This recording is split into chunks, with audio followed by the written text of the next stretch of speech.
নির্বাচন কমিশনের দপ্তরের কাছে যাচ্ছি। এসআইআরের নাম করে মানুষের বিভাজন চলবে না। এসআইআরের নাম করে সাধারণ মানুষের হয়রানি যাবে। আমরা দাবি জানাবো এসআইআর প্রক্রিয়ায় যেভাবে এই দাবিতেই একটি দীপ্ত মিছিল ধীরে ধীরে এগিয়ে চলেছে।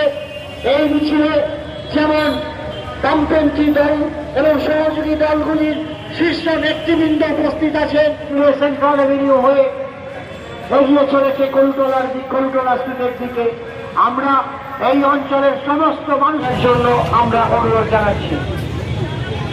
বিবেচনাধীন 27 লক্ষাধিক মানুষের নাম বাতিল হলো কেন?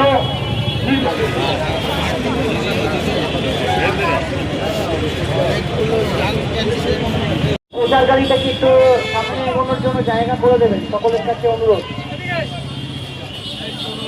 रास्ते में उतरे हैं कि जो 27 लाख लोगों का नाम जोडिकेशन के नाम पे दिए नहीं। তখন সংবিধান মেনে কাজ করে না। প্রার্থীরা উপস্থিত আছেন, বামফ্রন্টের নেতৃবৃন্দ, কমরেড বিমান বসু সহ সমস্ত নেতৃবৃন্দ উপস্থিত আছেন। আমাদের মিছিল আর কিছুক্ষণের মধ্যেই শুরু হবে। দলদাসের মনোবৃত্তি দেখা গেছে। जो लोग 15 साल से ममता बनर्जी का हुकूमत का तलवा चाटने लगा, वो रातों रात सेंट्रल गवर्नमेंट का और ईसीआई का पैर के नीचे अपने को रोकने दिया। चोरी में साथ देते हैं, बालू चोरी, कोयला पाचार, महिला पाचार, খাদান থেকে কয়লা চুরি, এই সব কাজে যারা মদত দেয় তারা ভোটার লিস্ট ঠিক মতো করতে পারলো না।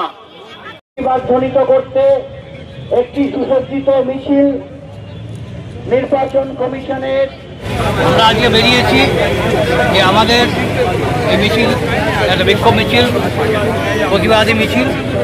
তার কারণ মানুষের যে গণতান্ত্রিক অধিকার, সেই ভোটাধিকারকে কেড়ে নেওয়া হচ্ছে এবং প্রায় 90 লক্ষ মানুষকে তার ভোটাধিকার কেড়ে নেওয়া হচ্ছে এবং ভবিষ্যতে দেখা যাবে যে তাদের যে নাগরিকত্ব, সেই নাগরিকত্ব কেড়ে নিতে পারে।